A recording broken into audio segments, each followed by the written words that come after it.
오늘은 진정한 왕이라는 제목으로 말씀을 함께 나누겠습니다. 우리가 지난주부터 보는 말씀 가운데 이스라엘 백성들이 특별히 사사들이 제 역할을 하지 못했을 때 이스라엘 백성들이 자연스럽게 눈을 돌리는 거 뭐냐면 자신들의 리더가 지도자가 정상적인 역할을 못해서 자기들이 고스란히 피해가 오니까 뭐 남의 떡이 크게 보이는 거지요. 이방 나라들이 평화롭게 잘 살아가는 그런 모습들을 보니까 왕정 제도가 눈에 들어오는 겁니다. 그래서 우리에게도 이방 나라들처럼 왕을 세워달라. 그런데 여러분 그들이 사용하는 말이 뭐냐면 우리의 왕을 세워달라라고 요구합니다. 우리의 왕을 세워달라. 하나님께서 이스라엘 백성들의 이 말이 되지 않는 요구를 허락을 하지요. 그러면서 하나님께서 오늘 말씀을 통해서 그러면서도 이스라엘 백성들이 그들의 마음을 먹은 뜻을 먹은 그들의 생각들을 잘못된 생각들을 돌이킬 수 있는 두 번의 기회를 그들 가운데 오늘 주고 있는 말씀들을 우리가 보게 되어집니다. 특별히 오늘 하나님께서 사무엘에게 왕정 제도가 어떤 제도냐라는 것들에 대해서 백성들에게 설명을 하라는 거죠. 이 설명을 통해서 이 왕정 제도에 대한 정확한 이해를 갖고 자신들이 생각했던, 자신들이 이방 나라를 경험하지 못했잖아요. 그러니까 이방 나라를 정확하게 경험하지 못했고, 그래서 우리 왕을 세워가지고 인간 왕을 세워가지고 살아본 경험이 없기 때문에 그냥 겉보기에 인간 왕을 세워서 사는 이방 나라가 마냥 좋게 보이는 겁니다. 또 왕이 전쟁이 나면 제일 앞장서서 나가서 같이 싸우고 막 이런 모습들이 보니까 너무 부러운 거지요. 그래서 그들이 왕정 제도에 대한 정확한 이해 또 오해 때문에 왕의 제도를 우리에게도 세워달라라고 요구를 하시니까 하나님께서 그들에게 다시 한번 왕정 제도에 대한 허락을 하지만 다시 한번 그 뜻을 돌이킬 수 있는 기회를 주시는데 사무엘을 통해서 왕정 제도에 대한 잘못된 모습들을 그들이 오해하고 있는 것들에 대해서 자세하게 설명을 해서 알게 합니다. 여러분 그런데 오늘 특별히 하나님께서 사무엘을 통해서 왕정 제도에 대한 것들을 설명하는데 굉장히 중요한 특징들이 오늘 나옵니다. 11절부터 17절까지 그 설명들이 쭉 나오지요. 여러분 그런데 가장 중요한 특징은 뭐냐면 왕이 자기 것이 아닌 백성의 것들을 자기 것으로 취한다는 거예요. 여러분 이스라엘 백성들은 왕에 대해 생각할 때 왕이 우리를 위해서 싸움도 하고 우리를 위해서 통치를 할까라는 그런 기대를 가지고 우리에게도 왕을 세워주십시오. 그러니까 우리를 위한 왕 제도를 우리에게도 허락해달라라고 이야기를 하는 겁니다. 그런데 하나님께서 사무엘을 통해서 왕정 제도에 대한 정확한 설명들을 하는데 여기서 나오는 왕은 백성들을 위한 왕이 아니라 백성들을 자기를 위해서 이용해 먹는 왕으로 설명을 하고 있는 겁니다. 그러면서 여러분 자세하게 설명을 해요. 백성들의 아들 그리고 딸 재산 하나하나까지도 아주 세심하게 하나님께서 설명을 해요. 구체적으로 설명을 해요. 여러분이 왜 그렇겠습니까? 자식에 대한 이야기를 아들과 땅의 이야기로 한꺼번에 아들과 딸의 이야기를 한꺼번에 이야기를 해버려도 돼요. 그런데 아들에 대한 이야기를 또 딸에 대한 이야기를 아주 구체적으로 이야기를 해요. 더 나아가서는 심지어 아들들을 또 부릴 때에는 어떻게 부릴 것인지에 대한 이야기도 자세하게 설명들을 하는 겁니다. 여러분 왜 그러겠습니까? 사람마다 자신이 굉장히 중요하게 생각하는 게 달라요. 어떤 사람은 아들을 굉장히 소중하게 생각하는 사람이 있겠지요. 또 어떤 사람은 딸에 대한 굉장히 소중하게 생각하는 사람이 있을 것이고 또 자식에 대한 생각은 별로 없는데 자신의 재산에 대한 생각들이 클 수도 있습니다. 또 그에 반해서 그 재산 중에서 특별히 짐승에 대한 애착이 큰 사람이 또 있을 수 있고요. 더 나아가서는 땅의 소산물에 대한 애착이 큰 사람이 있을 수도 있겠지요. 그러니까 이런 이야기들을 자세하게 세심하게 이야기를 하면서 백성들이 혹시 자기가 소중하게 생각하는 이야기를 들으면서 왕정 제도가 이렇게 좋지 않는 제도구나 라는 것들을 깨닫고 마음을 돌이킬 수 있도록 하기 위해서 하나님께서 아들들이 왕정 제도 아래서 어떻게 살게 될 것인지에 대한 이야기들을 자세히 합니다. 또 딸에 대해서도 이야기를 하고, 심지어 하나님께서 뭐라고 말을 하냐면 종이 될 것이다 라고 이야기를 해요. 종이 될 것이다. 굉장히 하나님께서 굉장히 과격한 단어를 사용하셔서 이스라엘 백성들이 왕정 제도에 대한 오해들을 이렇게 깰 수 있도록 하시는 것들을 보게 되어집니다.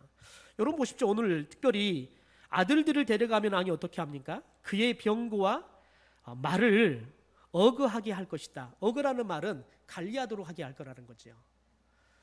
그러니까 여러분 생각해 보십시오. 군인들을 생각하면 되는 겁니다. 군인들이 전쟁이 나기 전에는 열심히 그들이 사용할 무기들을 열심히 관리하잖아요. 녹이 슬지 않도록.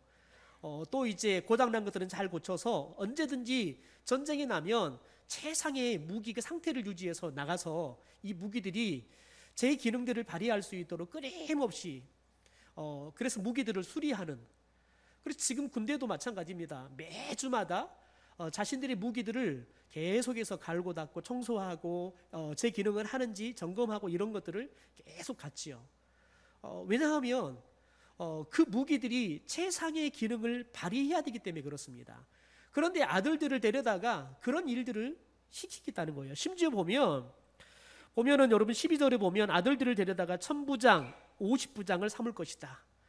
여러분 생각하기에는 우리가 생각하기에는 어떤 지위를 주니까 좋은 것처럼 보이지만 여러분 철저하게 전쟁에 나가서 싸울 그런 지위를 주는 겁니다. 그러니까 아들들을 전쟁에 나갈 군인으로 삼겠다는 거예요. 이스라엘 백성들은 왜 지금 왕을 요구하는 거냐면 평화로운 시대를 살고 싶어서 그러는 겁니다.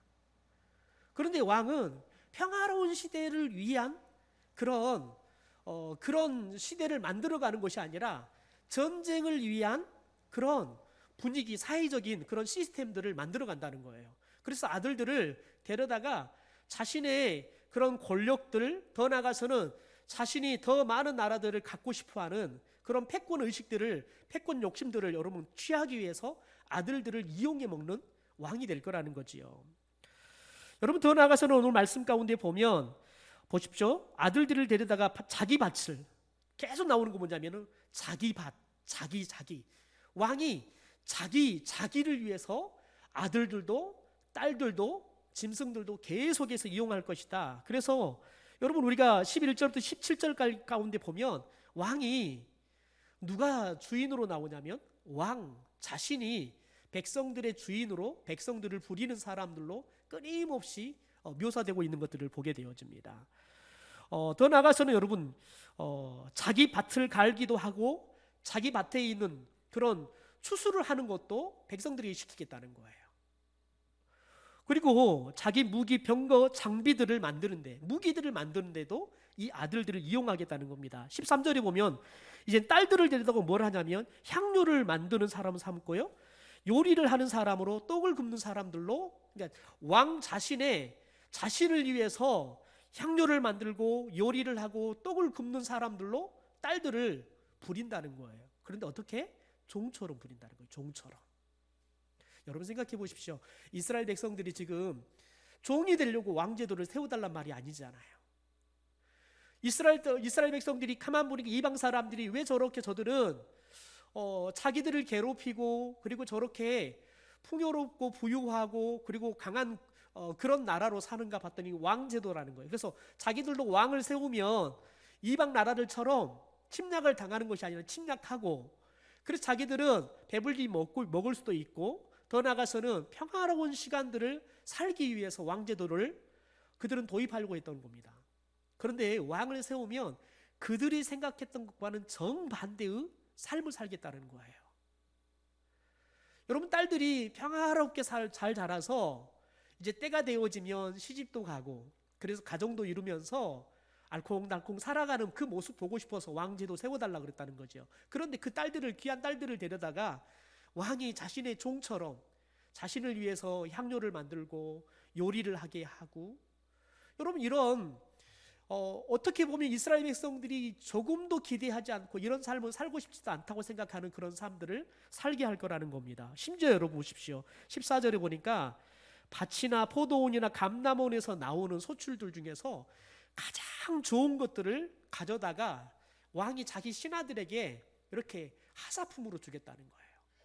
심지어 여러분, 자기 자신을 위해서 백성들을 다 착취하는 살뿐만 아니라 백성들의 가장 좋은 것들, 1년 내내 고생해서 농사를 지어놨는데 그 중에 가장 좋은 여러분 상품들만 뺏어다가 자기 신하들, 그러니까 왕이 자기 배를 채우는 데만 백성들을 이용하는 게 아니라 자신의 신하들을 위해서도 이 백성들을 착취하는 일들을 하게 될 거라는 거예요.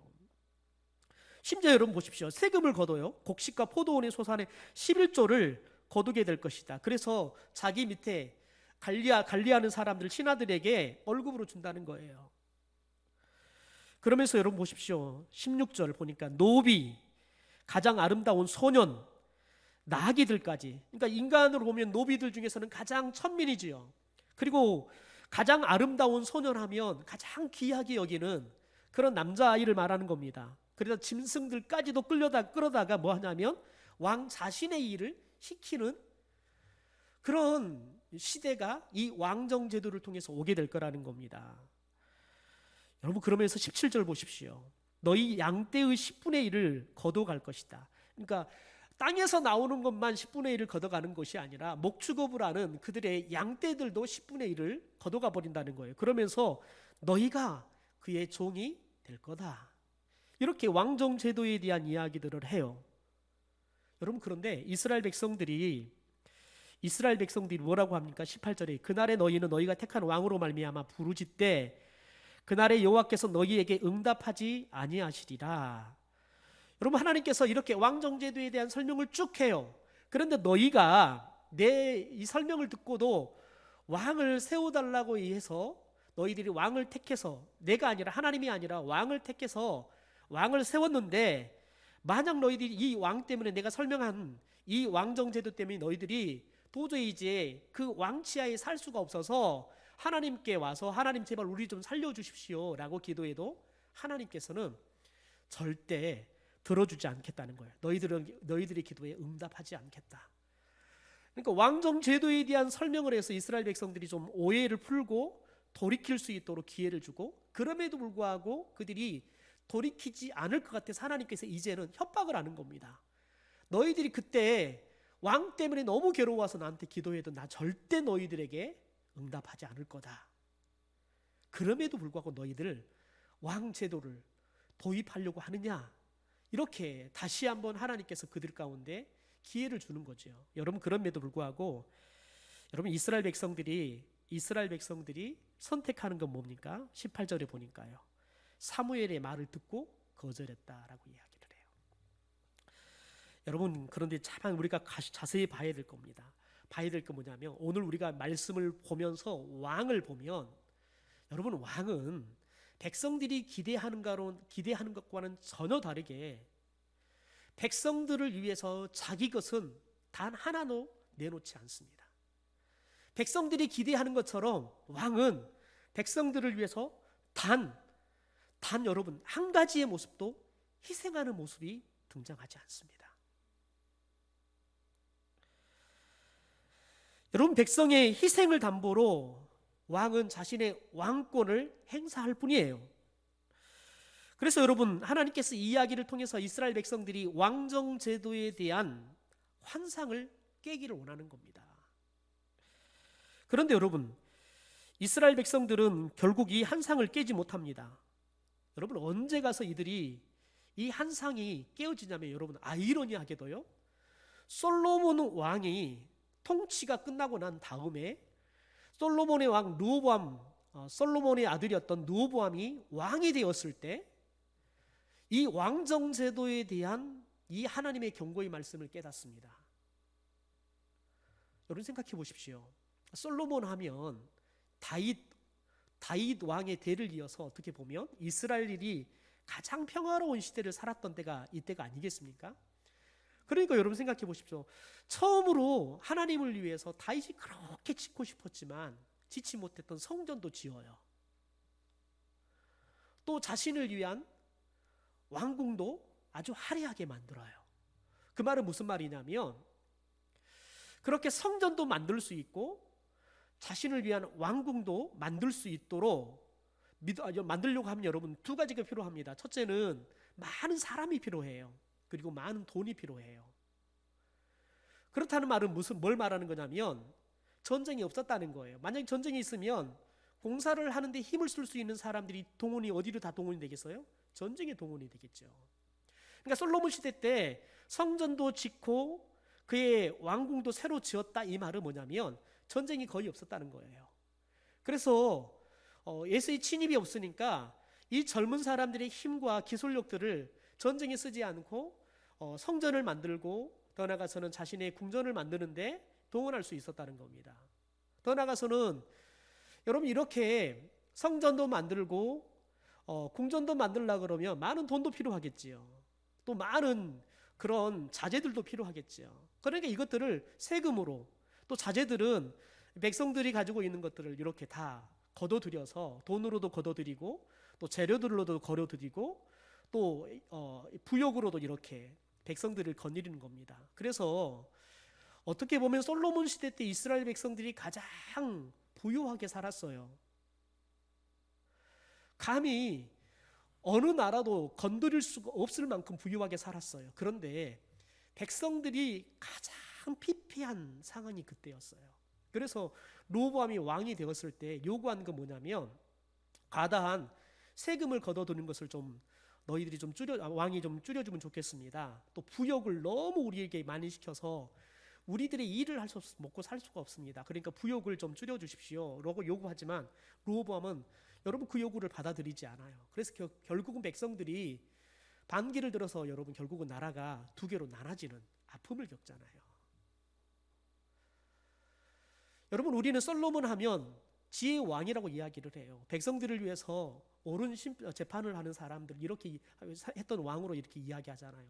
그런데 여러분 그런 왕도 하나님이 너무 마음에 들어서 그에게 전무후무한 지혜도 주시고 구하지 않는 것도 줬던 그런 솔로몬이 왕이 되어서 나라를 통치함에도 불구하고 오늘 하나님께서 이스라엘 백성들에게 왕정제도에 대한 잘못된 그런 모습들을 쭉 나열하는데 그게 솔로몬에게 보였다는 거예요. 가장 극심하게 백성들이 그 모습을 경험하게 됐다는 거예요. 하나님께서 경고했던 그 왕정제도의 여러분 잘못된 모습들을 철저하게 그들이 온 몸으로 온 삶으로 경험했던 게 바로 이 솔로몬 왕 시대였다는 겁니다. 여러분 우리가 내년이면 또 대통령을 새로 뽑잖아요. 여러분 그런데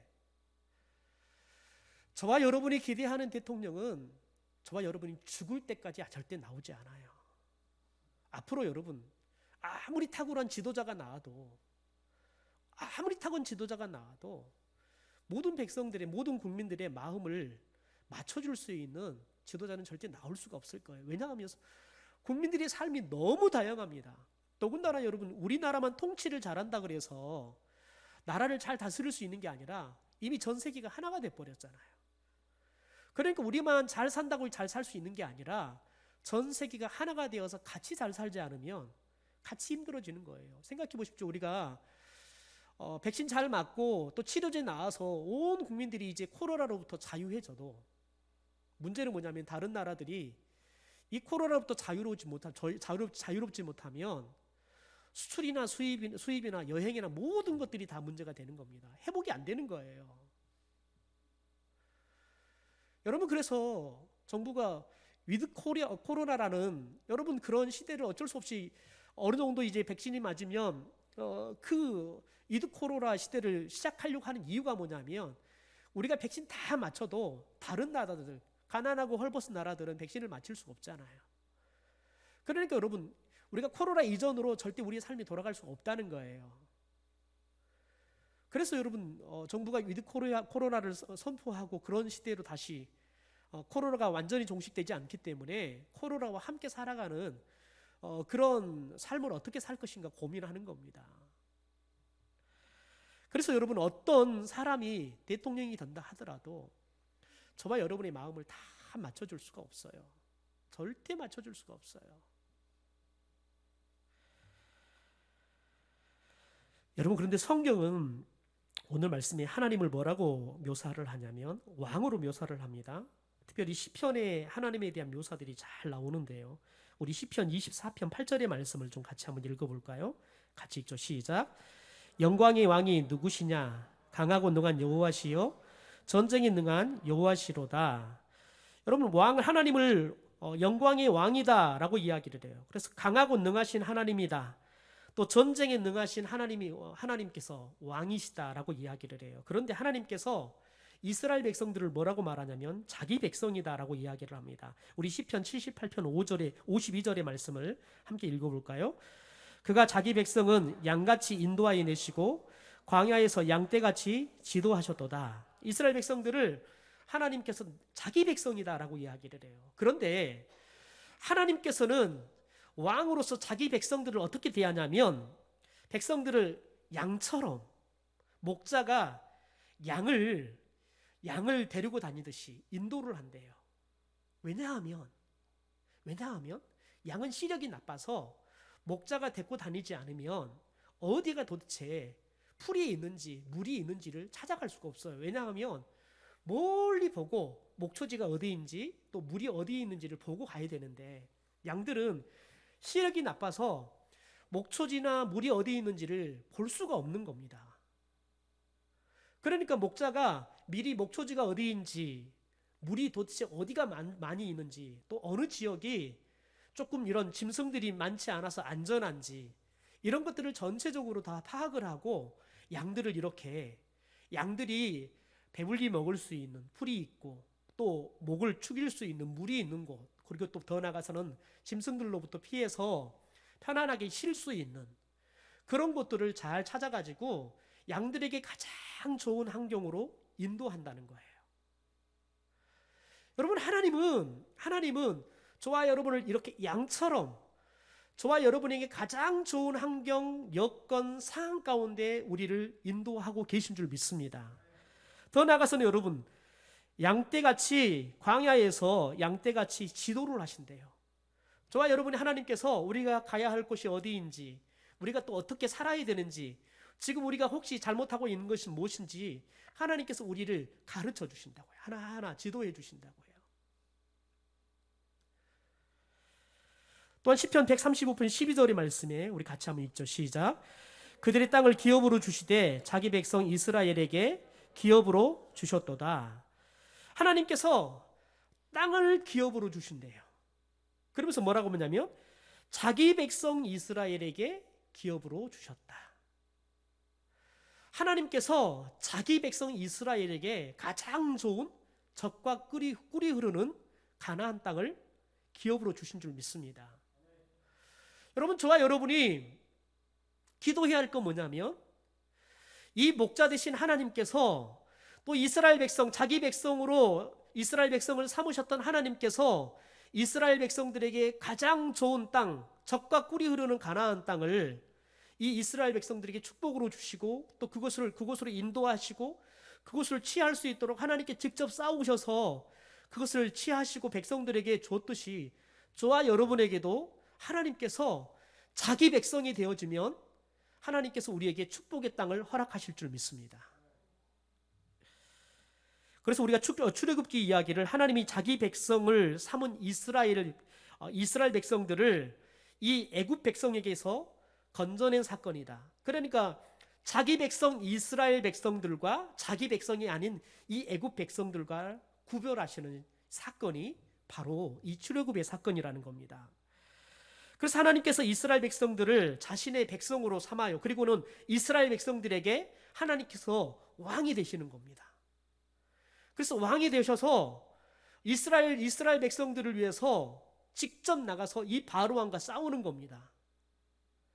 그래서 하나님께서 이 10가지 재앙을 통해서 이 바로 왕에서 자기 백성 이스라엘 백성들을 구출하는 거예요.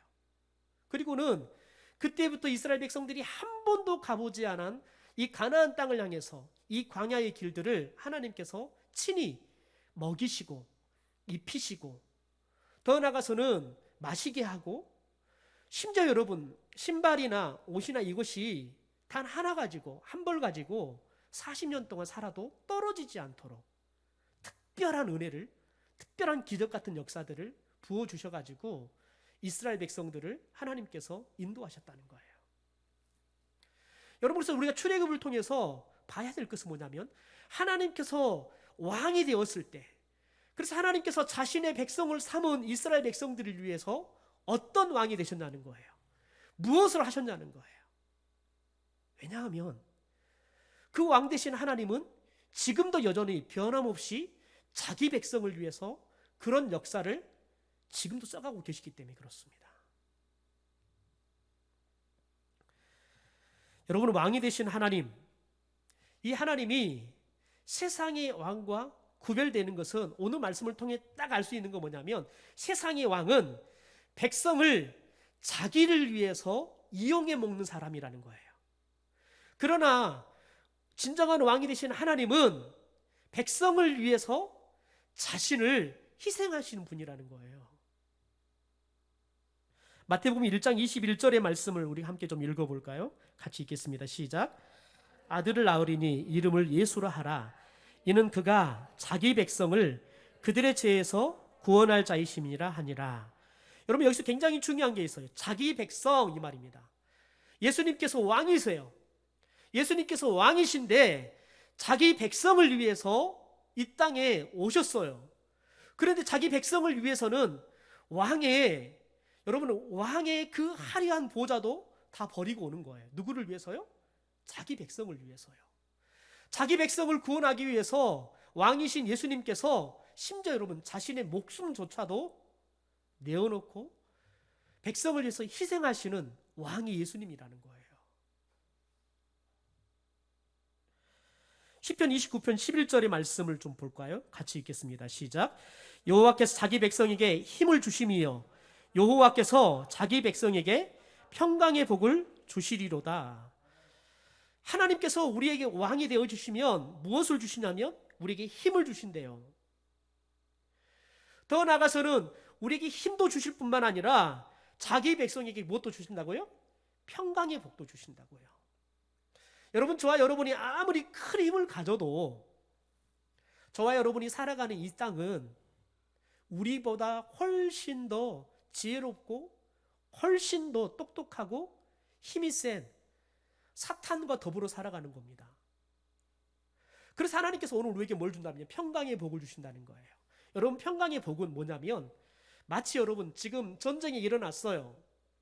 그래서 총알이 날아다니고 포탄이 날아다녀요. 그래서 여기저기 사람들이 총알이 맞고 포탄이 맞아가면 죽어가요. 그런데 이 젖먹이 아이가 엄마의 젖을 먹고 배가 부리니까 엄마 품 안에 꼭 안겨가지고 지금 밖에는 총알이 날아다니고 포탄이 날아다님에도 불구하고 엄마 품에 딱 안겨가지고 배도 부르고 불안하지 않으니까 그냥 밖에 상황하고는 아무런 상관없이 편안하게 단잠을 자는 거예요. 이게 평강이에요. 여러분, 저와 여러분의 인생이 주님 나라 들어갈 때까지 저와 여러분이 살기에 가장 좋은 여건, 환경, 상황이 결코 우리에게 주어지지 않을 거예요. 왜냐하면 끊임없이 우리의 삶을 무너뜨리려고 끊임없이 하나님으로부터 우리를 떼어놓기 위해서 사탄은 우리를 끊임없이 우리들이 하나님으로 멀어질 수밖에 없는 상황들을 여러분 허락하면서 우리를 유혹하기 때문에 그렇습니다. 그런데 여러분, 우리의 상황이 어떠할지라도 하나님께서 우리에게 평강의 복을 주신다고요. 여러분, 우리가 어른이 된다는 건 그런 겁니다. 인생의 경험을 통해서 산전수전 겪고 나면 어지간한 일 가지고는 꼼짝도 안 해요. 그냥 인생의 경험이 많지 않으면 조그만 일만 경험해도 불안해서 잠을 못 자는데 산전수전 다 겪고 나면 어지간한 상황 속에서는 자요. 저도 굉장히 민감한 사람이에요. 잠자리가 바뀌어도 잠을 못 자는데요. 특별히 사역자가 되어서 잠자리가 늘 바뀌어야 돼요. 또 수련회 하면 늘 가장 늦게 자고 가장 먼저 일어나야 돼요. 그러니까 여러분 그런 삶들을 계속 반복하니까 그냥 머리만 대면 자요. 자야겠다 마음만 먹으면 자요. 일어나야겠다 그러면 30분 자도 시계 없어도 일어나져요. 그렇게 민감하고 그렇게 신경질적이어서 어지간한 거 가지고는 마음 편하지 않고 그래서 늘 한의원 가면 직업이 뭐세요? 이게 늘 질문이에요. 왜요? 그러면 뭔 일을 하시는데 그렇게 스트레스를 받고 사나요? 여러분 그런데 저는 스트레스를 전혀 못 느끼겠어요. 근데 몸은 느끼는가 봐요. 그런데 그만큼 적응이 되니까.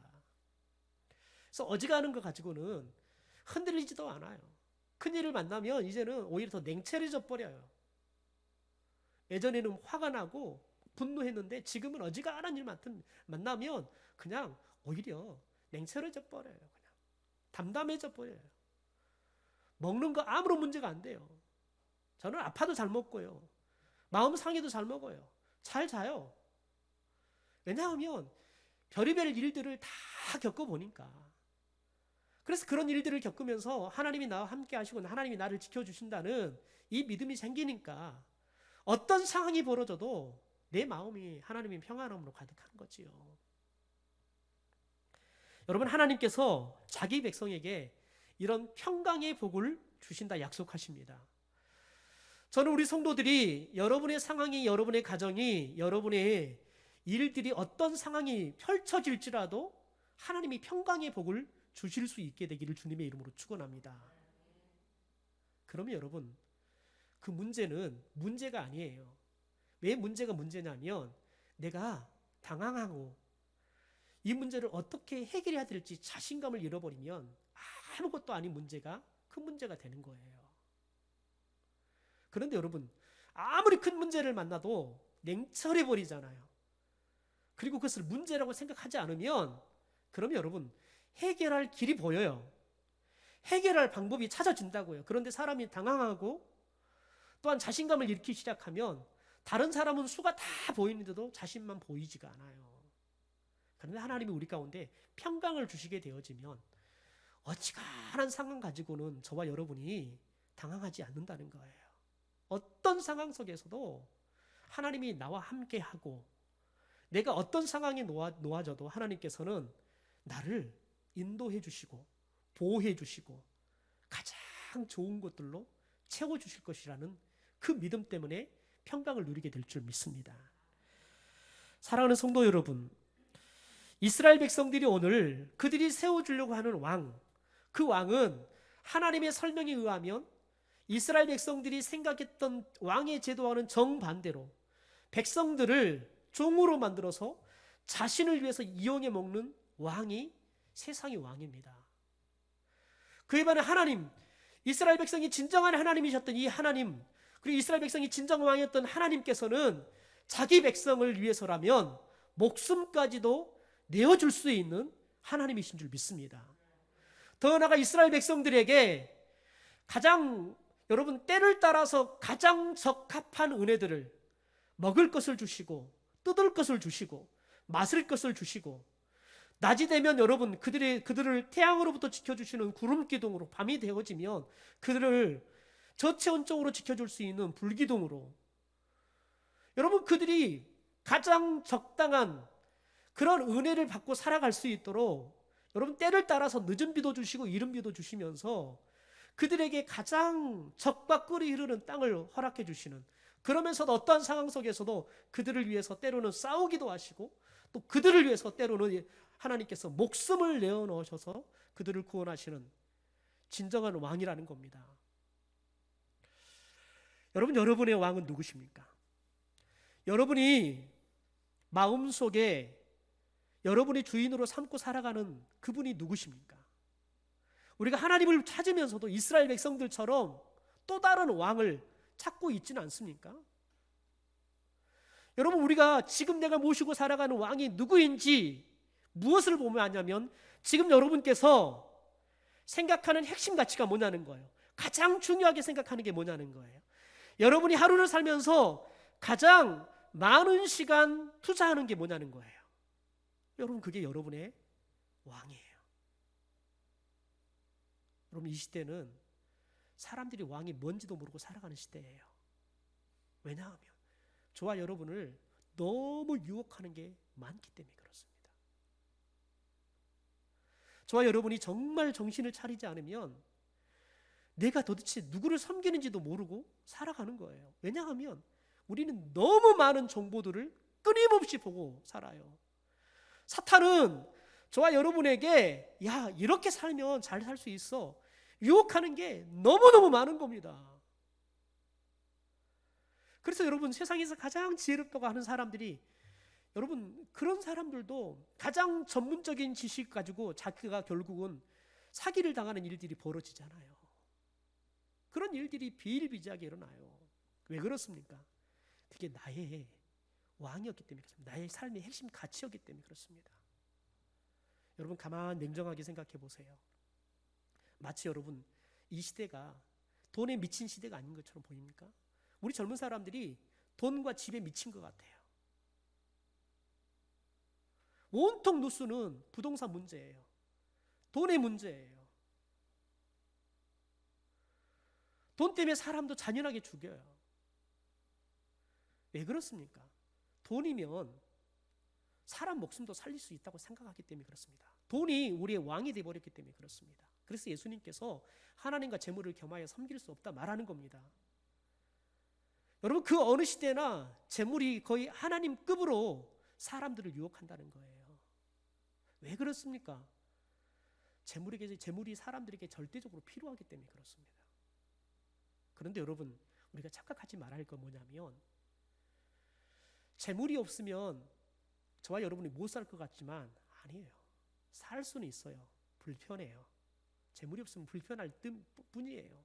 더 많은 것들을 누리지 못할 뿐이지 저와 여러분이 못 살지는 않아요. 그런데 우리들이 사탄의 유혹을 통해서 우리가 착각하는 건 뭐냐면, 돈이 없으면 죽을 것처럼 생각해요. 돈이 없으면 실패하는 사람처럼 생각해요. 그러니까 여러분, 돈이 우리의 삶의 핵심 가치가 돼버리는 거예요. 돈을 따라 하나님을 찾기도 해요. 돈을 따라 하나님의 일을 하기도 해요. 우리 선교사님들이 이번에 출국하면서 마음이 제일 아픈 건 뭐냐면, 저희 선교사님들이 단 한 번도 파송한 교회를 못 갔어요. 오란 말을 안 한다는 거예요. 왜냐하면 선교사님 오시면 선교사님 선교비도 좀 지원해 줘야 되고 여비도 좀 드려야 되는데 그게 부담스러운 거예요. 여러분, 그게 얼마나고 선교사님한테 500을 주겠습니까? 1000만 원을 주겠습니까? 그걸 아까워해요. 교회들이 아까워해요. 이미 교회도 여러분, 물질이 하나님이 돼버렸기 때문에 그러는 겁니다. 저와 여러분이 오늘 정말 이 시대에 정신을 차리지 않으면, 저와 여러분이 하나님의 이름을 부르면서 저와 여러분이 만든 가짜 하나님, 그 하나님을 우리가 섬기는 것처럼 착각하며 살아가는 거예요. 그래서 끊임없이 질문해야 되는 겁니다. 저와 여러분 가운데 있는 하나님이 누구냐는 거예요. 여러분, 저와 여러분이 특별히 요한계시를 통해서 이 말씀을 굉장히 중요하시 생각해야 될 거 있어요. 우리 요한계시록 21장 3절의 말씀을 같이 한번 읽어보도록 하겠습니다. 같이 읽죠. 시작. 보라, 하나님의 장막이 사람들과 함께 있음에 하나님이 그들과 함께 계시리니 그들은 하나님의 백성이 되고 하나님은 친히 그들과 함께 계셔서. 여러분, 요한계시록 특별히 21장의 말씀은 천국에 대한 이야기로 마지막 마무리를 하는 겁니다. 여러분, 그런데 천국에 대한 묘사를 하는데, 천국이 우리가 살아가는 이 땅과 세상과 다른 딱 한 가지가 있습니다. 계속해서 이야기하는 건 뭐냐면, 하나님이 함께 있다. 하나님이 그들과 계신다. 하나님의 백성이 되고 하나님이 친히 그들과 함께 계신다. 여러분, 천국은 뭐냐면 하나님이 함께 계신 그곳이 천국이라는 거예요.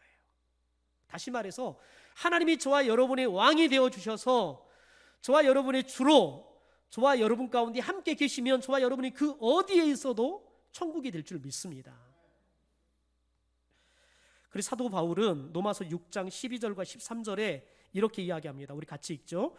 그러므로 너희는 제가 너희 죽을 몸을 지배하지 못하게 하여 몸의 사욕에 순종하지 말고, 또한 너희 지체를 불의의 무기로 죄에게 내주지 말고, 오직 너희 자신을 죽은 자 가운데서 다시 살아난 자 같이 하나님께 드리며 너희 지체를 의의 무기로 하나님께 드리라.